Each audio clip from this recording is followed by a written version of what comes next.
to why it's happening. Two, we There's a search lot for of work. someone He's who good. might know how to put an end to the pain. Think of a baby suffering from the sharp pains of indigestion. It has no idea what's happening.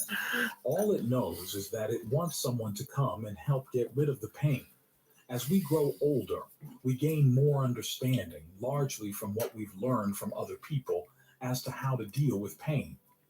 But our basic response is still the same. Why does there have to be pain to begin with? And is there anyone who can help us with the more complicated sufferings, not only of the body, Who but wins? also Oh, the of cats mind? and the frogs. See him in Our Aquarius, right? desire for truth So comes right. from this combination of bewilderment and search.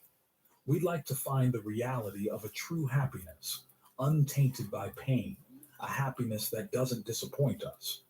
From that desire, we search for people who are true in having done what it takes to gain genuine And I've read the knowledge Revelation, about so how I know to about put the an frogs. end Yeah, to I do. pain, and who are willing to I've give released us some true frogs. Yeah, I have. information about what they've learned. As we mature, we want to be true in following the path set Do out I by that appreciate true that's my role? information. No, I don't. In other words, we But I turn might. our desire for I'm a good truth person. into a determination to be true. This gives us three kinds of truth: the truth of a reality, the truth of perceptions and statements, and the truth of a person, all of which come under the perfection of truth.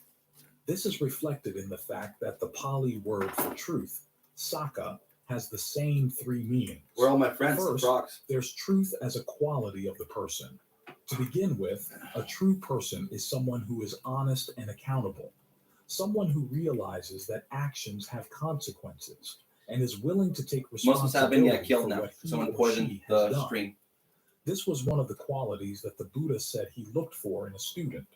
As he said, "Bring me an observant person who is honest and no deceiver, and I will teach that person the Dhamma."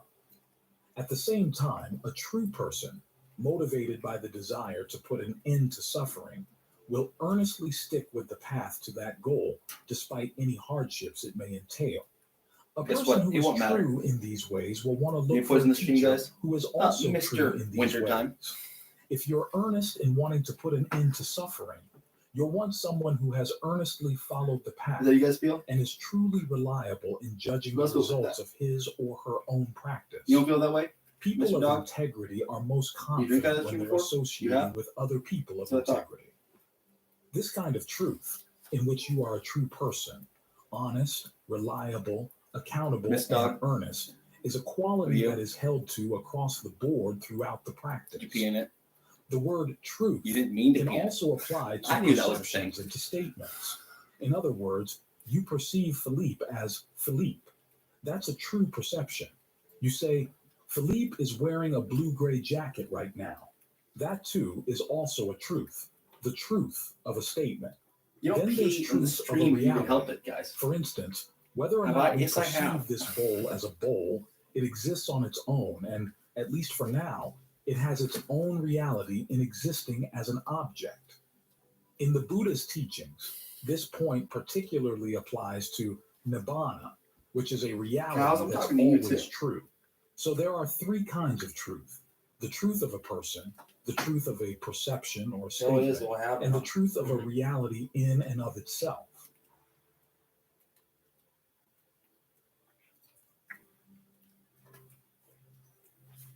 The Buddha's teachings contain a paradox around the issue of truth.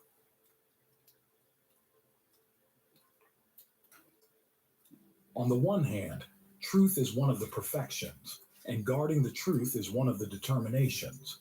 On the other hand, we're sometimes told to learn how not to cling to our views of the truth. 656 Garfield. So the question is, how to combine these two teachings in practice?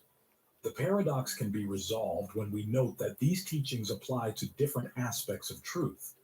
The issue of not clinging to truths applies primarily, 1, to our perceptions and statements, and 2, to the need to let go of all clingings, even clinging to the truth, in order to attain the truth of the ultimate fact of nibbana at the end of the path.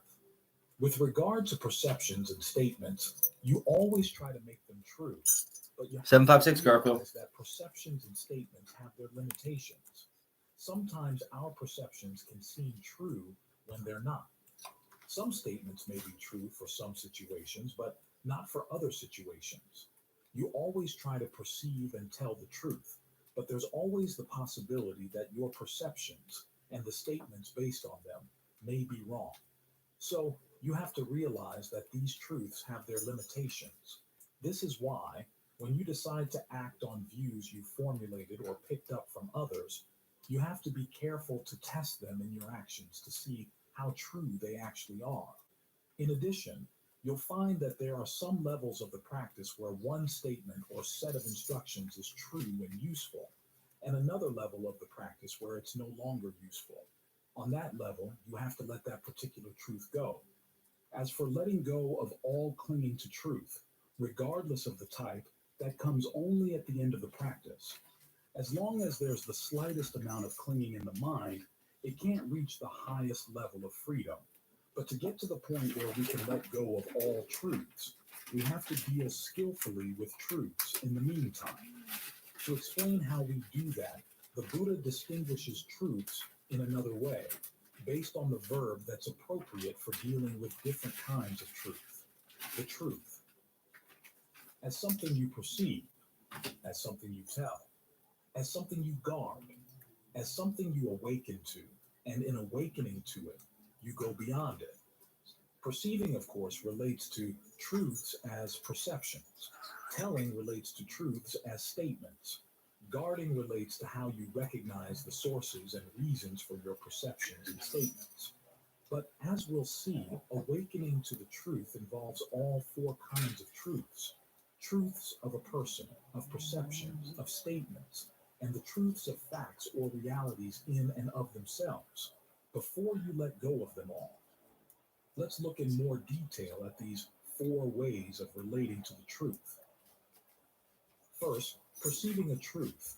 As a meditator, you try to make your perceptions as accurate as possible. This is especially important in mindful practice because you want to recognize what's happening in the mind and in the body as it's actually happening. For instance, you want to be able to recognize a hindrance as a hindrance.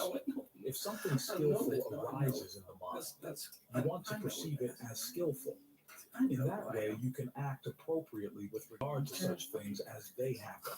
This is where truth as a perfection differs from truth as one of the virtues in the 5 precepts. When you're telling the truth in line with the precepts, all you have to do is say, "This is how I perceive things." If it turns out that the perception is So when I'm in my 1,000 years of domination, I can't put my sons like that. I'm pissed off your virtue. about it. But They as you're might kill me trying up to early. develop the I'm perfection the of fucking truth, Antichrist. you have to put your best effort to make sure your perceptions really are accurate. The second verb in your relationship to truth is that it's something I'm way more you powerful tell. than that guy, in a way. The Because Buddha it could have been. particularly emphasizes being accountable. In other words, But I love him truthful too in how much you to ever even go report there. your own behavior, as when he was teaching his son Rahula how to be observant and Because he truthful. already tried to kill me You may know the fucking story. 40 times now. The Buddha comes to see Jesus. Rahula when the latter is a 7-year-old novice. Rahula sets out a jar of water and a dipper, You pesky little and the bastard. Buddha Stop it. washes his Jesus. feet with the water in the dipper. You get the Not impression even that though, no. Rahula It's just may like have how I killed feel a lie sometimes. that day, because that's the very first thing the Buddha mentions to Rahula, lying. He leaves a little bit of water in the dipper, shows it to Rahula. Because he could have kicked and my says, fucking ass and I "Do know you it. see how little water there is in this dipper?" Rahula says, "Yes."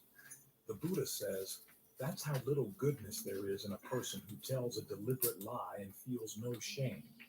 Then the Buddha throws the water away and says, "Do you see how that water has been thrown away?" Rahula says, "Yes." The Buddha says, "That's what happens to the goodness of a person who tells a deliberate lie with no sense of shame. It gets thrown away." Then he shows him the dipper. "Do you see how empty this dipper is?" Rahula says, "Yes, yes, yes, yes, yes." And the Buddha says, "That's how empty you are of goodness if you tell a deliberate You thought maybe lie I'd be with no anti-Christian. sense of shame." Then, I'm like, no, after Christianity is having right. established I want to the be anti-Christian up in the importance of fucking being Bible. truthful, the Buddha teaches the importance of being observant. In Like, no, I other know words, Jesus he's Christ. teaching He's Rahula powerful. to be the ideal He's student, like over 2,000 years in the honest fucking and Bible. observant. He says, You should look at your actions. I'm a as could you have would been, look at pretty much yourself at this in a point, but mirror. not even though. Before Not on you the other do side, not even something, close. Ask yourself And I know what you that. expect the consequences will be. If you foresee any harm, I just want statues for my don't do the cats. action. Big old If statues. you don't foresee any harm, go ahead. And they and might do dig it. up George, and I'm While pissed you're about it, doing but he's the not even action, buried there, I see think. what Maybe he actual is. results Either are way, about. I gotta dig If it you up and see move that it. you're causing harm, stop. If you don't see any harm, go ahead and continue with the action. After the I got so much action work to is do done, here fucking before I go look at anywhere. the long-term results of the action. If you see that you caused harm, go talk it over with someone who is more advanced on the path so that you can get some idea of what you might do the next time around to avoid causing harm. But if you don't see that you caused any harm, you can take joy in the fact that your practice is improving and continue on the path day and night.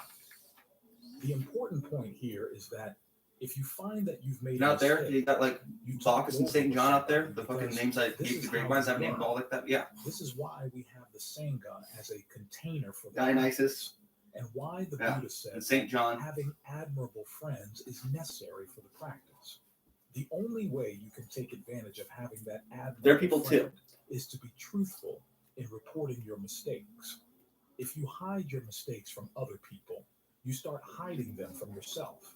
This is another aspect of truth. Truth in telling statements You guys that haven't the had those Buddha particular says to fucking hold delicious to too. all the way along You the gotta put my path. mouth. The third verb Arthur, that you can't have any indicates how grapes, to dude. relate to truth is that you should guard the truth. This has two meanings in the suttas. In MN 140, the sutta that lists the four determinations, guarding the truth means attaining the truth of nibbana, and by extension, everything you do along the path to reach that attainment. MN 95, however, breaks the path to nibbana down into several steps related to the truth, with only the first step called guarding the truth. By that, it means that you're very clear about where you get your perceptions and statements. As the Buddha said, sometimes we get our ideas simply from our own conviction or preferences. For example, you go online. If you like left-leaning cartoonists, you'll go to the left-leaning cartoonists. If you like right-wing cartoonists, you'll go to the right-wing cartoonists. You pick up their ideas because you like them. Sometimes you pick up an idea because you believe in a tradition. Sometimes you reason through an idea, and if it fits with things you already believe, Bigger than you that, yeah. adopt it I'm because saying. it strikes you as reasonable.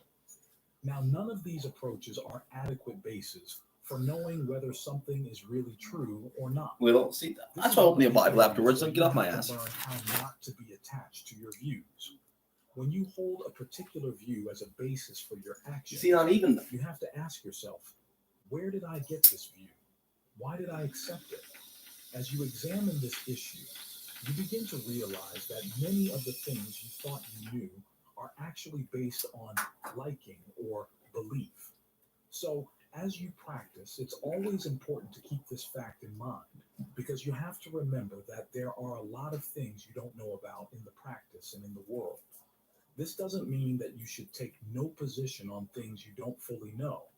After all, to practice, you need to make assumptions and adopt working hypotheses about the nature and power of action in order to motivate yourself and to direct your practice. Even though you don't yet fully know the nature and power of action, you have to ask yourself, what views are useful to adopt and for what reason? And how can I train myself to develop true knowledge about these issues? Where do I start? One place to start is to learn how to observe the impact on your mind of adopting a particular view, what it will lead you to do. But here there's a problem, because all too often we're not very familiar even with our own minds. This is why we have to meditate, to learn how to observe when the mind is creating suffering and when it's not. You look for the truth of suffering and all the other noble truths as facts in and of themselves. That's how you move from guarding the truth to awakening to the truth. In MN 95, the Buddha describes many stages in the process of how you awaken to the truth. You start by entering into what In we many call ways, yes, in a many ways. true relationship. You have to find a true person to be your teacher. The How mirror, do you find a true the person? counter, even. You observe the person closely and ask yourself three questions. First, does this person have the sort of greed, aversion, or delusion that would make him claim to know something So he took over the doesn't world in a know? different way. And they don't even knew my name. Does this Except for person them. ever tell someone else to do something that would not be in that other person's best interest? Third, is the Dhamma taught by this person the type that would require an observant person to realize it? To find someone who passes that test requires, was it? of course, George. that you have some truth in yourself. Because as the Buddha says, true people can recognize true people, but a person who is not true can't tell who's true and who's not. This places a lot of responsibility. And now my name is In this way, Taran Miller. awakening to the truth starts with being a true person and looking for another true And there's my person son, to teach you. Once you Garfield. believe you found He's such still a person, cat. then you enter into a true relationship with him or her. Listen to the Dhamma that that person teaches, using perceptions and statements, and then think it over until you decide that it seems beneficial and makes sense. That will give rise and Precious to too. the desire to practice. This is the desire you It's nurture right here. to develop all the perfections, and this is how it's nurtured. By finding an honest person whose Dhamma seems beneficial and makes sense. The actual practice I never starts breathed with very well because of looking the at surgery your she had when she was a little kid. and comparing it to the Dhamma. Wherever your behavior does not measure up, you try to bring it up to standard. This is a principle that the Buddha calls practicing the Dhamma in accordance with the Dhamma. In other words, you change your behavior to fit in with the Dhamma instead of trying to change the Dhamma to fit your preferences. This moves from the truth of statements and perceptions to the truth of a person. Being true in this way will often require doing some things that you don't like doing, and also relinquishing some things that you prefer to hold on to. As a true person, when you see that something needs to be done, you really do it. If something needs to be given up, you really give it up. This is something that the Buddha himself said was one of his own characteristics. Once he'd given something up, he really gave it up and would never pick it up again. You probably know the story. The Buddha left many hints for Ven, Ananda to invite him to continue living for a longer time, but Ananda kept missing the hints until finally the Buddha decided, okay, I think a lot of people here wanted to say, my will to live I'm Spirit Talker, okay? There was an earthquake, so Ananda came. That when I made that Sam Langford comment, that meant more things than one. See, we can be fucking evil.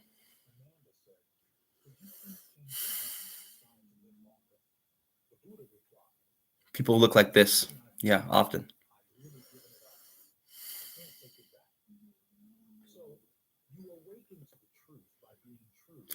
Yes, so can everyone else, but that's not who my audience is often, is it?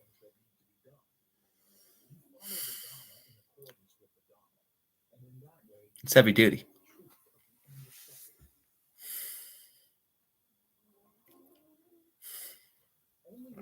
And everybody jumps in. It's like, hey, guy,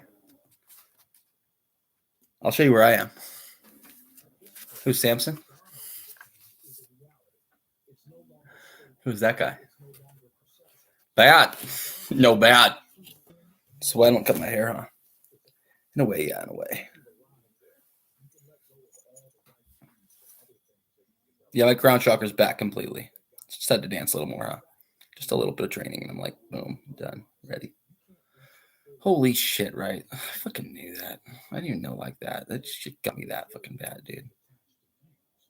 I'm not that tough, but I can be. They got me fucking early. I was getting there, man, but I got sober. I was like, that was my secret weapon for a while, and it fucking worked, but it didn't really work like that. And I was like, I knew that too. So I'm like, I gotta end this. And then they fucking got me like that with the cat. And then I put the other cats in my mind, and we're just fucking lazy for a while. And we're just like, fuck, this is way too much over here, dude. And we're like, fuck, this is crazy. They're killing me, Dad. They're killing me. Someone literally torturing his body to death. And he's like, oh, this sucks. I'm getting fucking mutilated. He's like, no, it's the fucking government. No, the government did it. And I know it too. And I'm like, I hate saying that shit because it's like, the government, why would the government want that? And I'm like, oh yeah, because you guys don't know what they know do. That I am. And I know that I am.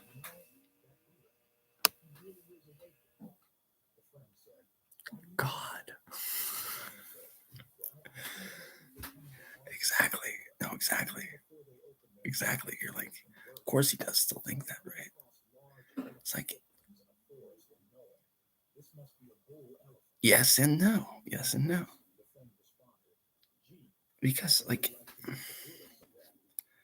so I know these guys personally now, and they like don't like me very much at all sometimes as a person, right? As a human being, but as a spiritual entity, they're like, dude, okay, check it out.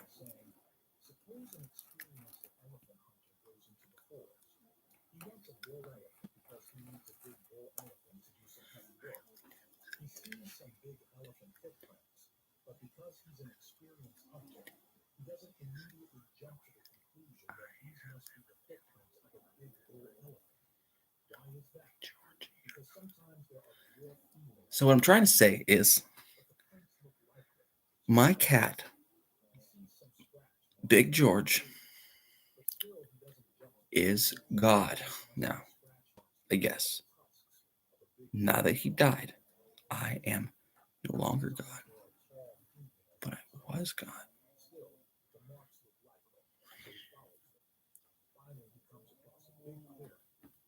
Really? Yeah, man, yeah. So, who are you? I am that I am. And I'm not giving it up yet. I just want to test this cat out, see how good he was. Turns out, yeah, not that good yet. But he's getting a lot better. It's like, I need some more help down here. He's like, I know that. So what do I have to do? Die, I think. Really, yeah, I was worried about that. Because it's not going to happen, is it? No, I need that too. See, I don't know, just test me, man. You're an asshole. He's like, that's for me. So I know I'm not God, right? What does he do? What about that? That's what I'm trying to say. See, I'm not God. See, I know I'm not. See, I am not God, right? Not absolutely. But I am God. And I know that I'm God, right? Because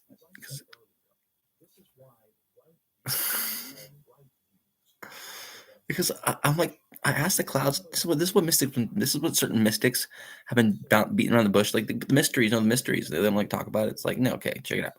I asked God, I'm like, hey God, can you move those out of the way? And he's like, yeah, here, I got you, buddy. Here you go, Taran. Like, see, I'm God, guys. See that I know the difference though. So I'm getting there. I am a fucking magician.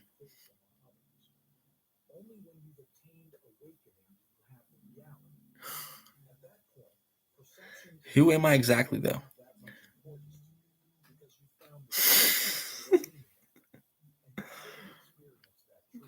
God.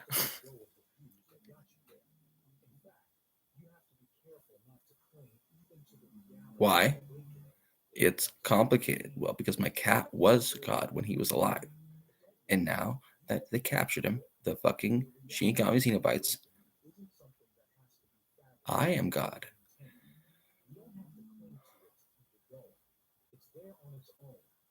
I'm trying to give it to Garfield because he'd be way better at it. And he was for a while, at least at being time. But then, like, he's being stagnant now. And it's kind of my fault, but it's way safer. And we kind of know that too, don't we? See, Time doesn't believe me on that. He's like, I can get Garfield out of there, dude. You're just being a hella lame ass. Like, I know that, dude. But check it out. You have all the time in the world. You're fucking time. And Time's like, well,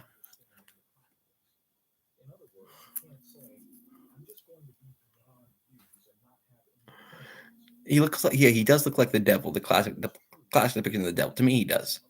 Yeah, he's like, I am time, and I know that I'm Kronos. I know it. He's like,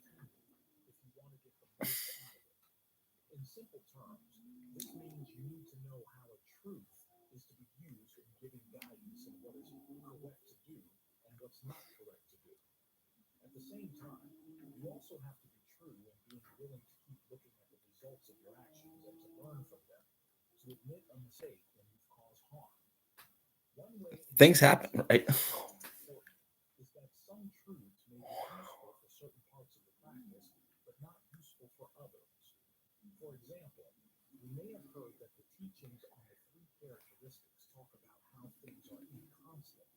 stressful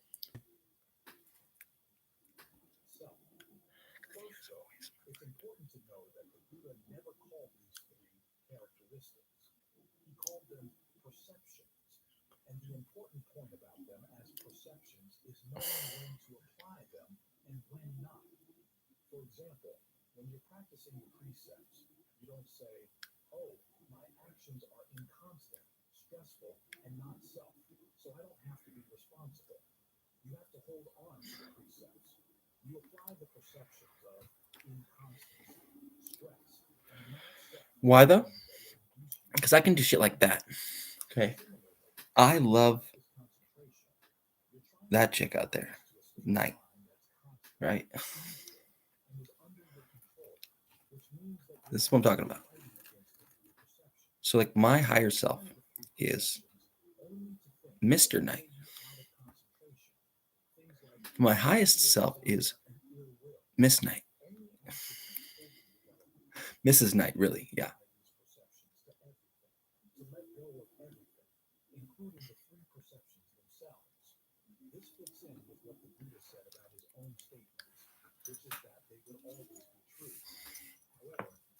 You see what they did to me when they're like responding? Like, yeah, okay. Okay. And you know what it does? Because they know that I'm like a psychic, I guess. In the same way, when we're applying his teachings, we have to ask, is this true? Is it beneficial for me? And is this the right time for me? If you apply these standards to the teachings, that's one of the ways in which you guard the truth and develop the perfection of truth at the same time. That will help you to awaken to the truth, which is not about perceptions, not about words, but is an independent reality in and of itself. Now, that reality is always there, regardless of whether we find it or not. Similarly, the statements of perceptions have their truth regardless of how clearly we realize that truth. Where we make a difference is in always telling the truth, always trying to perceive the truth, and in always being true, honest, and accountable. The more true we are in applying ourselves to the You don't cover every day. observing the results, adjusting our actions to make them more and more harmless, the closer Hyper intuitive. I'm not fiery psychic like those guys. I'm like a water guy. unconditioned happiness. If we don't want to be true in our actions and in observing their results, we won't know Under the surface, you know what I mean? we won't be able to test the truth of their statements, and we may be content to let them lie to us when they tell us that the path to true happiness doesn't require effort Just don't get carried away. or strong powers of self-observation. When it's been stagnant for a long time Teachings, you're also testing and all this poison starts oozing out. the more true you are with yourself, the more likely you are to find the truth in the teaching. To summarize, of all the forms of truth, the most important ones to hold And now you want to kill him over it because you had that plan for a long time, turns out. Something like that, huh? those forms Did you not? will enable us to know the other forms of truth and to reach the genuine reality of unconditioned happiness. When we find that happiness, and only then, our desire for truth. How many times have you stepped on, Taran? A lot. No, I did not. No, I do not. Pretty much. Yeah. Not really.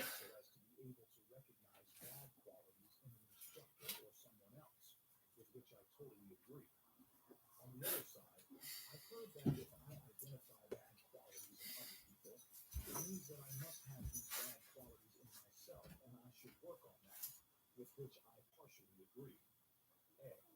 That's not always the case. If you used to kill and then you stop killing, you can still identify who's killing, and the same applies to other qualities in the mind. It's not the case that we're not allowed to judge people. We have to be able to pass some judgment on whom we can trust and whom we cannot trust. We're not passing final judgment on the person, but we do have to judge whether this is a person we can trust or not.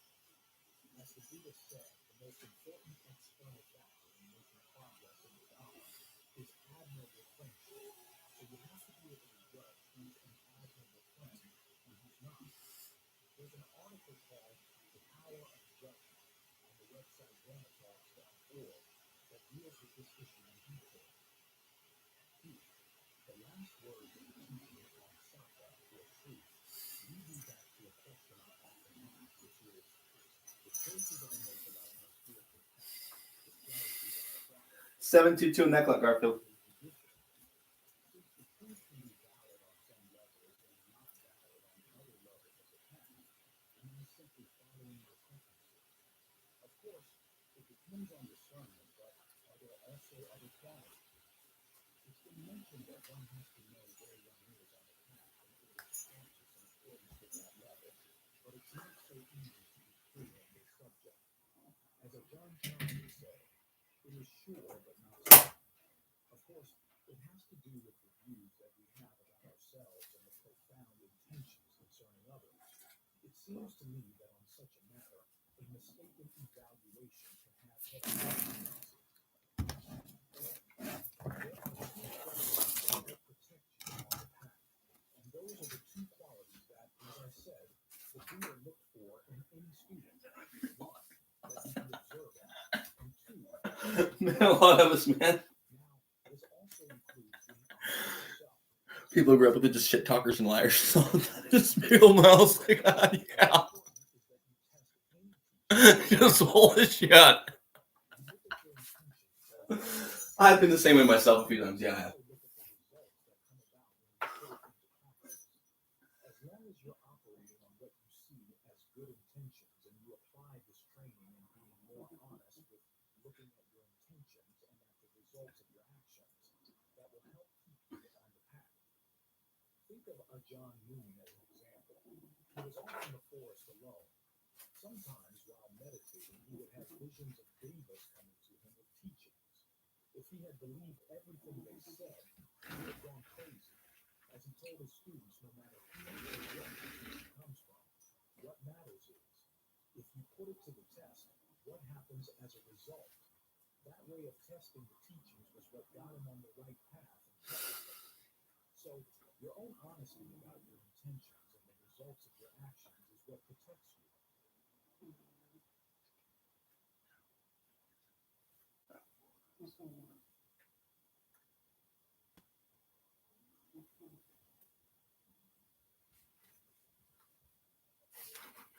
What happens in awakening?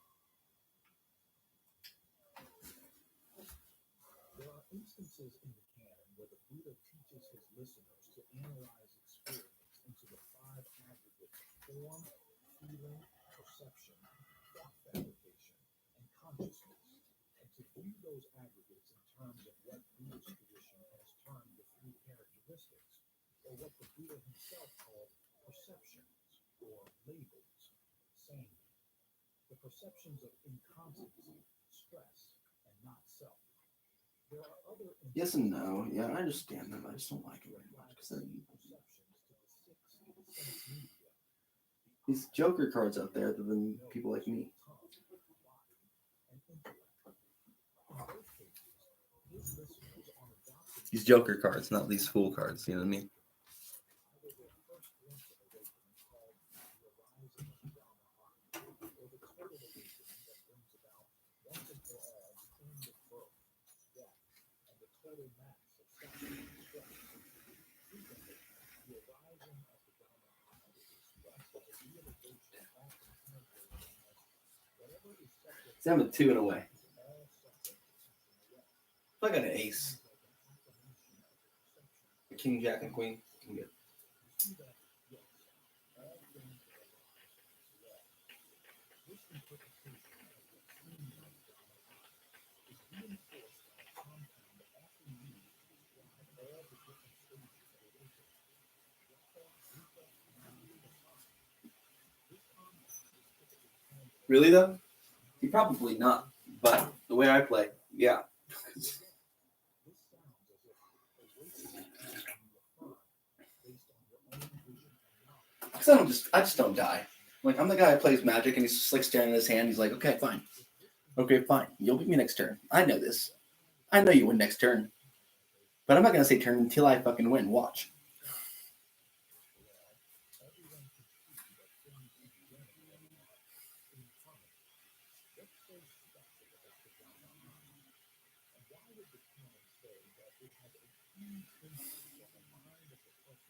That's what happened. that way, that what happened. Magical warfare. Turns out they're pretty good. They didn't even know it yet.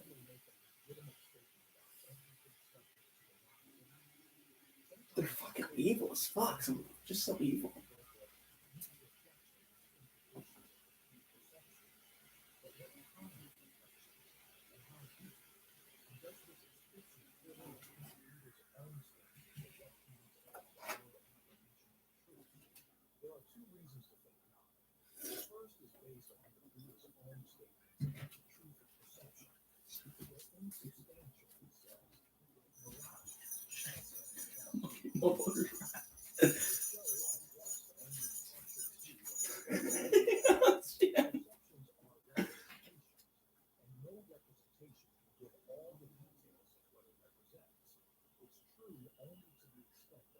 I'm literally Dionysus in a way. Yeah.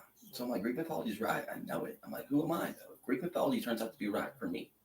And gave me, it's not just a storytelling. It gave me magic powers, and I know it. Is that demonic? I'm like, no way, because I'm a Christian. I knew it already. Who Dionysus was, according to, well, Christianity. It says it in the Gospel of John, and I know it. It says in the Old Testament all the time. Who's Yaakov?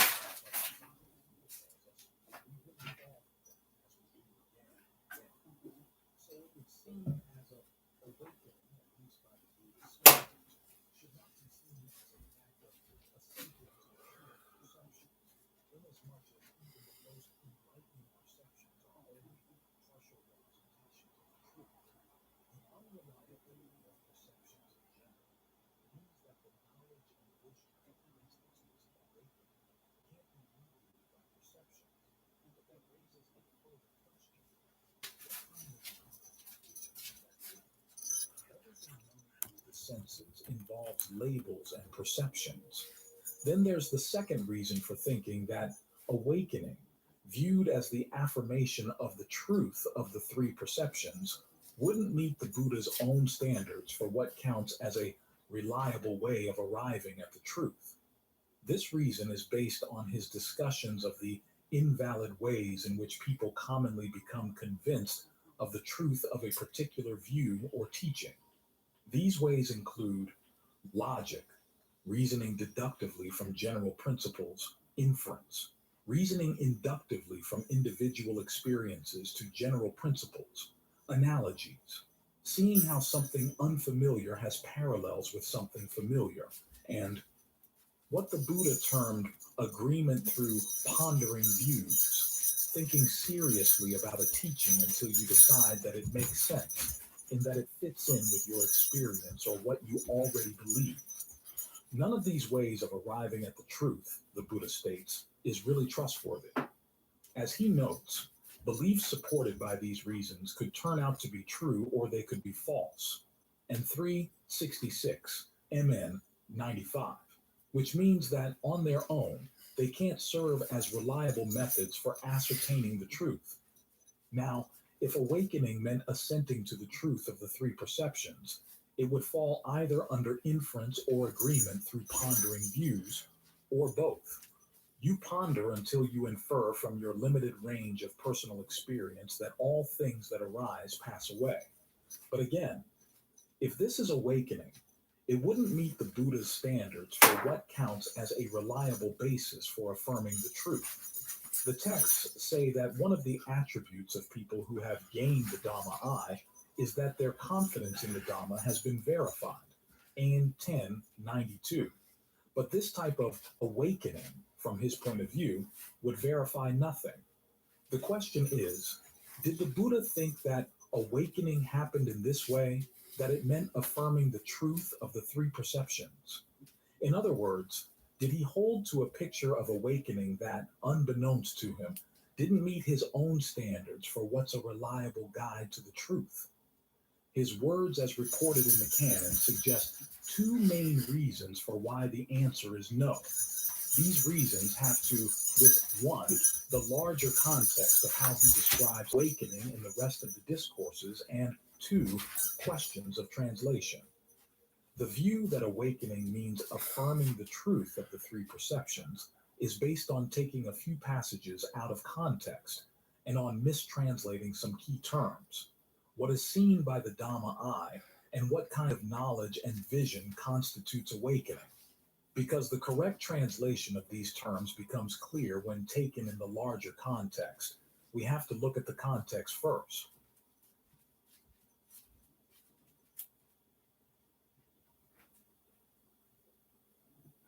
Context.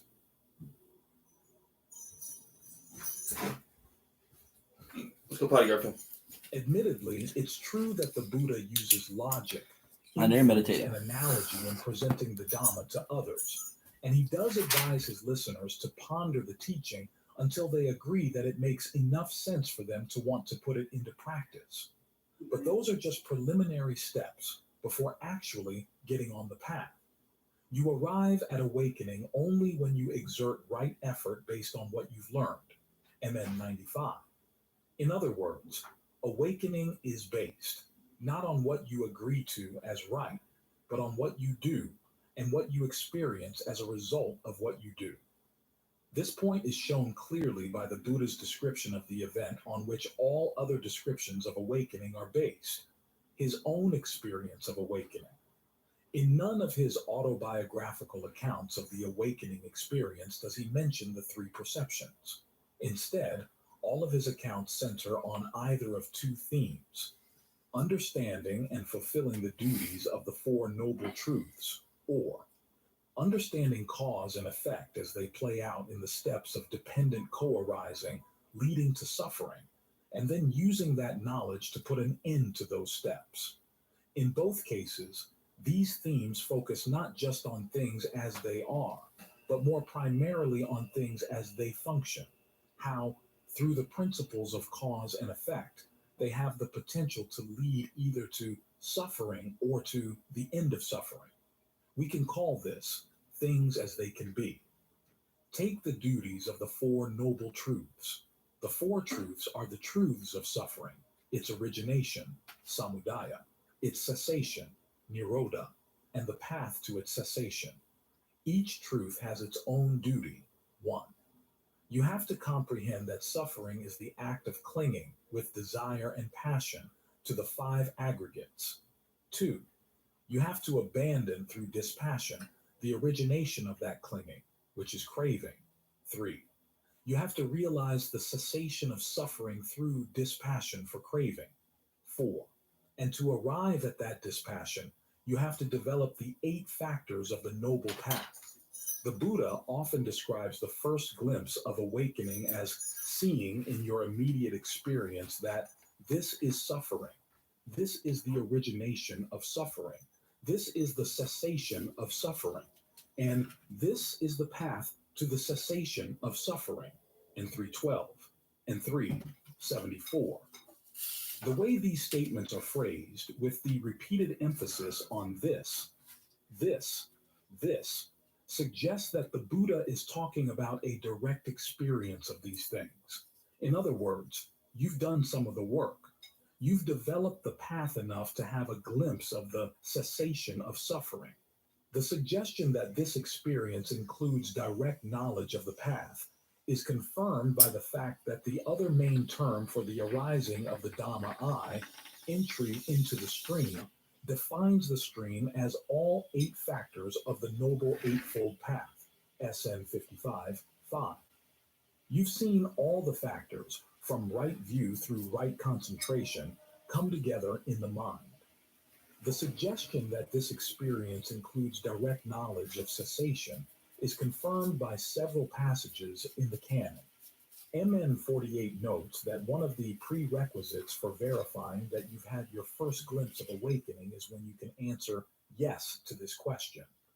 When I cultivate, develop, and pursue this view, Do I personally obtain tranquility? Do I personally obtain unbinding, nibbana? MN1 adds that those who have attained the Dhamma I, in its terminology, those who have become learners, have directly known unbinding. When Sariputta, after the arising of the Dhamma I, was asked by his friend Moggallana if he had reached the deathless, he replied, "Yes, I have." Megvi 1, 23.5. It's this direct experience, beyond the six senses and unmediated by perceptions or any mental fabrications, that can actually verify your conviction in the Dhamma. So there's more going on in awakening than just assenting to right view. You have to follow through with the duties assigned by right view until you've reached a level of dispassion strong enough to bring about a glimpse of unbinding. Instead of simply affirming that things arise and pass away, you make the right path arise and you make the wrong path pass away. And in doing so, you don't just affirm the principle of inconstancy. You discover that some inconstant things have the potential to lead you to something you've never experienced before, a permanent dimension, SN 43, that lies entirely beyond. I know I'm psychic and I know I'm magic in just little It ways that lies like you even would not beyond believe, the path. but I don't After all, think the I can path get is killed. composed of But aggregates, maybe I and can. so it too is inconstant, at 936. This is why SN 48, three notes that those who have gained the Dhamma I have seen the escape from the factors of the path as expressed under the five faculties of conviction, persistence, mindfulness, concentration, and discernment. It's also why Anathapindika, a lay follower who had gained the Dhamma I, said that by pursuing right view he saw the escape from it, in 1093. So gaining the Dhamma I is not just a matter of affirming the perceptions that go into right view. It means using those perceptions as tools and then putting them aside when they've done their work in showing not just things as they are, but as they can be made to be. You've discovered the potentials within those things if you use them right to lead beyond themselves. This is precisely how the three perceptions, and perceptions in general, function in the Buddha's descriptions of awakening. Here we have to remember the Buddha's own standards for what he would teach. For him to make a statement, it had to be not only true, but also beneficial. MN 58. The same standards applied to the perceptions he would have you apply to your experiences. As he noted when stating that the aggregates have both their pleasant and their unpleasant side, if you get obsessed with perceiving them as pleasant, it leads to infatuation, captivation, and defilement.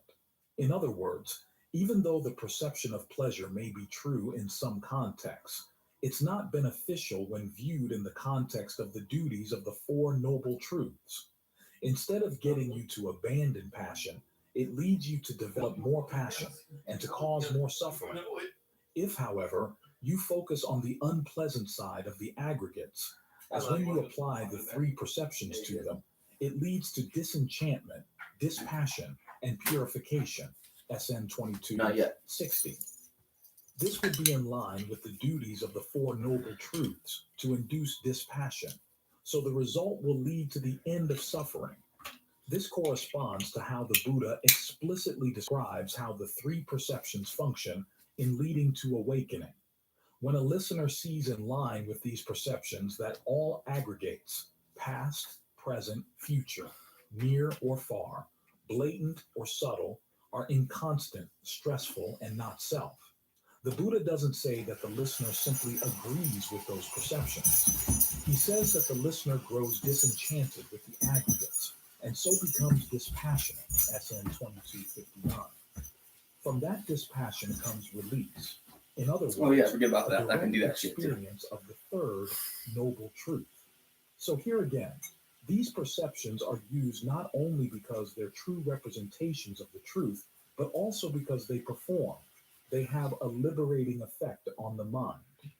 That's how the role of the three perceptions in leading to awakening should be understood. They function as aids in performing the duties appropriate to the Four Noble Truths. Like all perceptions, They're fabricated for a purpose, SN 2279. Here, their purpose is the highest one possible, bringing about the dispassion that brings total release. Given that that's the context for understanding how the three perceptions actually function in the steps leading to awakening, we can see that awakening, as the Buddha described it, is not simply a matter of assenting to the truth of these perceptions.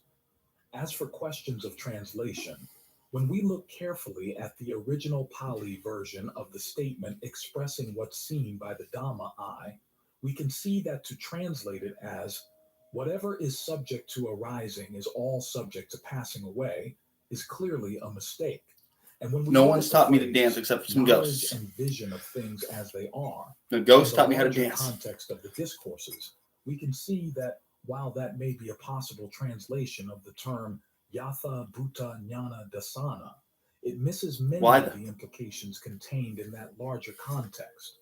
In other words, the translations used to support When the I know idea who that sent them. awakening is simply a matter of affirming the truth of right view are not accurate representations of what the discourses have to say about awakening. Got it. First, the Dhamma eye. The correct translation is whatever is subject to origination, Samudaya Dhamma, is all subject to cessation, Nirodha Dhamma. Now, as we've seen in the context of the Four Noble Truths, origination is not just a matter of arising, it's a matter of causation. And in almost every case where the discourses use the word Something in the middle. origination, it denotes causes coming from within the mind. In the context of the Four Noble Truths, that's always the case. Similarly with cessation, it doesn't mean just passing away, it means total ending. And in the context of the Four Noble Truths, it means ending through dispassion. So, what the sentence is actually saying is that anything that arises through acts of the mind can all be brought to cessation through dispassion, because the aggregates and sense media are all experienced through acts of the mind. As the Buddha said, all phenomena are rooted in desire.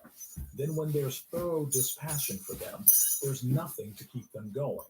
So they all cease. That's when unbinding is experienced, inasmuch as unbinding is the end of all phenomena. In 1058. What's revealed at that point is consciousness, without surface, limitless, reflecting off of no object, totally independent of the six senses, unmediated by any perceptions or thought constructs at all. MN 49. It's in this way that the expression of what's seen by the Dhamma eye is entirely in line with the fact that those who have gained the Dhamma eye have seen unbinding. That expression is not a mere description of things as they exist on their own, affirming the principle of inconstancy. It's a statement of possibilities. If you practice properly, putting the aggregates into the form of the correct path, you can bring about the dispassion that leads to release. As for the compound, knowledge and vision of things as they are, Yatha Bhuta Jnana Dasana, this has a similar meaning. The key word in the compound is Bhuta. This word can either be a noun meaning truth or reality on the one hand, or a past participle meaning has come to be or has come into being on the other. The first set of meanings is the translation of the whole compound as knowledge and vision of things as they are, indicating that you see things simply as they actually exist. The second set yields knowledge and vision of things as they have come to be, indicating that you see the causal processes by which things come about. On their own, both renderings are plausible, but SN 1231 gives preference to the second. There the Buddha asks Sariputta, wait "Do you wait see here. this Buddha?" Sariputta answers not with a description of the three perceptions, but with an account of how things come into being based on nutriment. Another way of saying how they arise and subsist based on causes. He notes that both a learner, one who has gained the Dhamma eye, and the fully awakened arahant see that this comes into being based on nutriment, and that it is subject to cessation based on the cessation of that nutriment. MN9 indicates that this here denotes suffering and any of the factors of the Four Noble Truths and dependent co-arising that lead to suffering.